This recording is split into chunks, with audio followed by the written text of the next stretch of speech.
We've looked at Marxism, so now it's time to look at Weberism.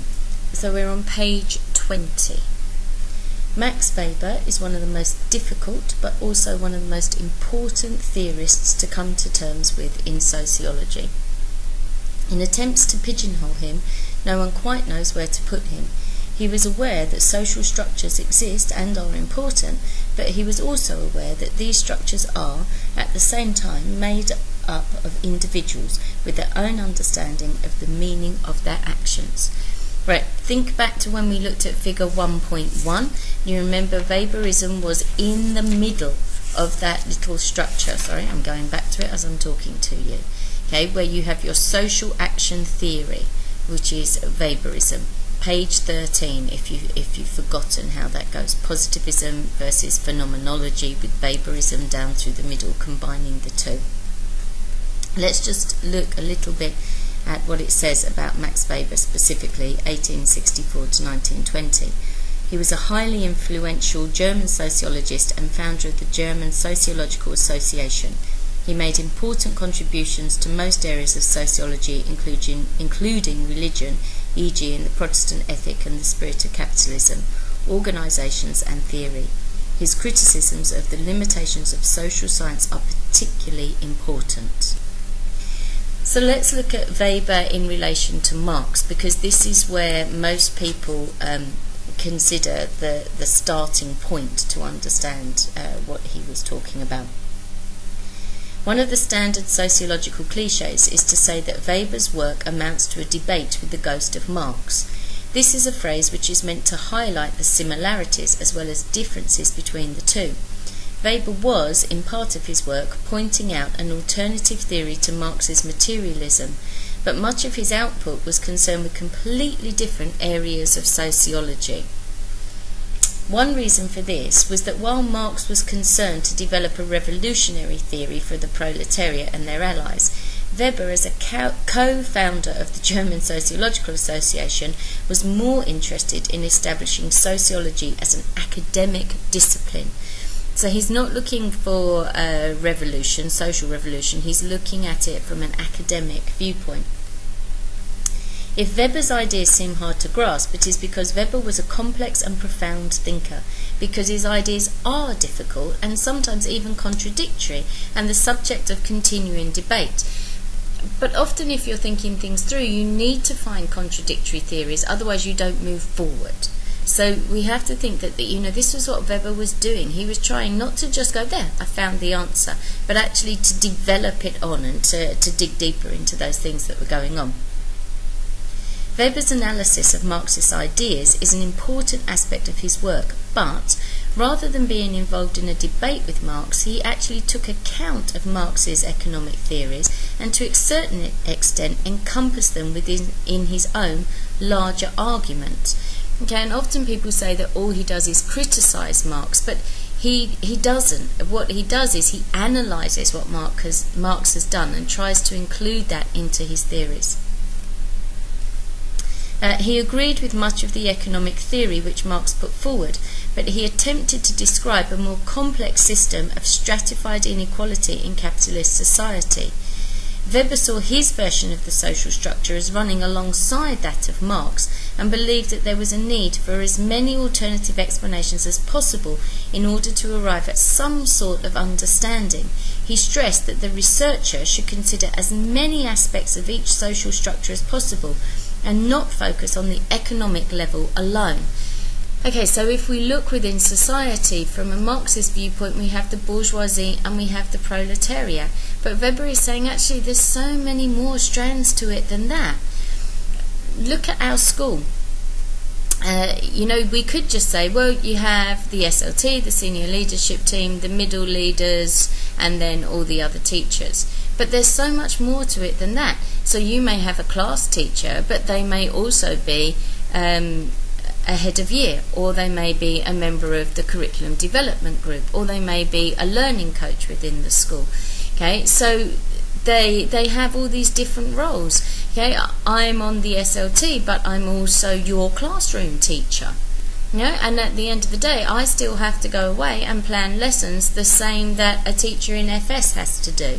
So those levels intermingle, and what Weber is saying is you have to appreciate that there are all these different structures, and if we went and looked at a different school, they may have a different system and a different structure to control their to run their school. Rather than control. Okay, so you have to take all of this into account, and Weber it therefore uses Marx's ideas and wants to work alongside them and develop them on further. To study each society, the sociologist must study its history, its economy and its culture, and attempt to understand that culture. So just looking at the economy isn't enough. There's got to be so much more to it. According to Weber, each society is unique. History was important. He did not see it as just the history of class struggle. Like Marx, Weber saw that conflict is of great consequence in the analysis of human actions. Economic class, he believed, is often a source of conflict, particularly in capitalism, but economic relations are not the only source of conflict in society. Okay, so having your powerful owner who tells you what to do and gives you your job could be a source of conflict, but there are so many other things that cause conflict in society, not just the economical side of it. And that's what Weber wanted to emphasize, that we needed to bring in more strings to explain exactly what was happening. Rationalization. Weber considered that the growth of rational thinking, a scientific way of understanding, was taking over from previous supernatural sacred ways of looking at the world. The concept of rationalization of thought plays an important part in his theories. The industrialization of societies and the growth of complex social structures required a cultural outlook which could cope with rapid change. It was no longer enough to put it all down to God or the devil. Humans needed more satisfying explanations to help them take control of their lives. Okay, so Weber is saying, look, society is moving forward. We're not just going to be happy with going, well, you know, that's the work of the devil, that's the work of God. We need, our minds are capable now of being able to understand more because we're getting a better education and because we're being taught to think in different ways. So people will come to different conclusions. That doesn't mean that they reject God or religion. It means that they have extra ways of being able to understand things and to develop their thoughts about society and what is happening around them. This is clear from what is perhaps Weber's best known work, The Protestant Ethic and the Spirit of Capitalism. Here, Weber also outlines his views on social change. He is concerned with the simultaneous emergence of a particular type of Protestantism, Calvinism, and the capitalist mode of production, though he is quick to point out that there is not a causal relationship. Okay, so it's not just Protestantism per se, but Weber was looking specifically at Calvinism. Okay, remember he's German, and Calvinism was the form of Protestantism that he would have been experiencing and seeing all around him in Germany. Now, from that previous paragraph, you could think that maybe he is rejecting religion because he's saying that people should be using rational and scientific thought to get to things, but he's saying no. Actually, these two things work together. But they don't cause each other. That's the important thing to remember. So one did not cause or invent the other. Rather, they happened to arise at the same time and complemented each other. Oh, I could have written this book. He calls this an elective affinity. It is a good example of the need to understand all the aspects of a culture that make society work. Calvinism preached that only a chosen few could get to heaven. Its followers did not know who was among the chosen, so the best bet was to be honest, hard-working, thrifty, and live decent, sober lifestyles. These attributes happen to fit in well with the spirit of capitalism, being a more rational approach to economic organisation. Looking to the east and discerning slow or non-existent industrial growth, he wondered if the nature of Eastern religions was incompatible with the sort of organisation that makes capitalism possible. His later religious studies centred on this. Okay, so all the things that Calvinism promotes also help within a capitalist regime to help with the means of production. If people are living these sensible, sober lives where they're being hard-working, of course that fits with a capitalist work ethic. But one didn't cause the other. It wasn't because people were Calvinists that they worked hard and they fitted into capitalism, and it wasn't because capitalism was there that Calvinism developed these ways of working. They arose at the same time. Okay, so that is elective affinity. Within the country, there happened to be two ideologies that actually worked well together, and this is why Weber looks to other countries and says, well, actually, look, they're following Eastern religions, and they're not so materialistically developed or industrially developed, and maybe there's actually a link there that because they don't have that same ethic, that it therefore doesn't fit in with working and production. However, Weber also saw the growth of rationalisation as the downfall of industrial societies. With the state ruling through what he called rational legal authority, an overwhelming system of bureaucracy would arise. Although he saw bureaucracies as the most rational and efficient way of pursuing organisational goals, red tape would proliferate and bureaucratic regulations would begin to function purely for their own sake. Okay, so he sees, bureaucracy is taking over paperwork, all the things that you have to fill out and sign and move forward before you can get to the next point. Okay, and we experience that a lot here in Dubai, the hoops you have to jump through to get something simple done. Even, simple things like closing down your do account. There are so many things that you have to go to, and you have to go to different places and do different things. And he's saying, okay, in big business, this could actually start to take over. And in fact, you start doing paperwork for the sake of doing paperwork rather than for the reasons that it's actually there for in the first place. The white-collar class would expand to become the largest group in society, a group to deal with and create more rules. The individual would eventually be swamped, and life in these societies would become stifled by an iron cage of bureaucracy. Life would become aimless and purposeless, unless strong political control was exercised over the bureaucrats by politicians. His predictions of the future then took a very different path from those, where one saw a vision of true communism and people leading fulfilled lives, the other envisaged a bureaucratic nightmare.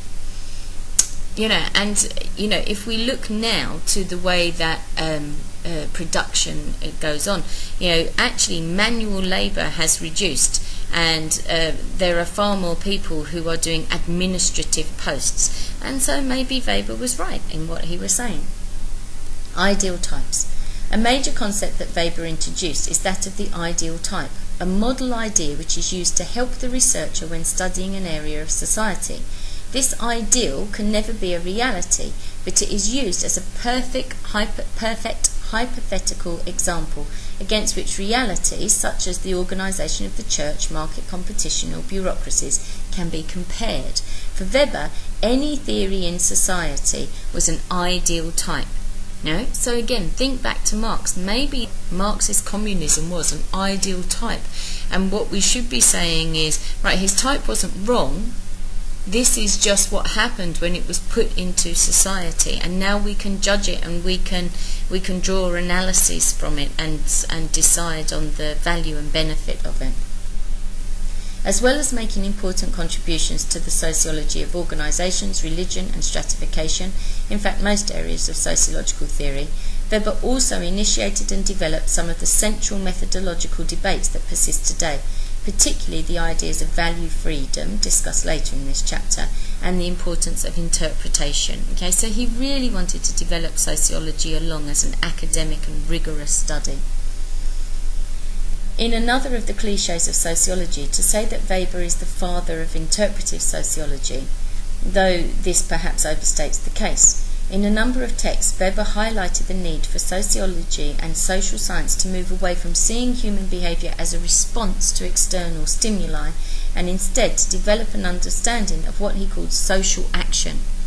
By this, he meant human activity in a social context that is conscious, meaningful and purposive, not reactive. So we choose to do things. We don't just do them because something else happens to us. We are the ones that instigate those things that happen.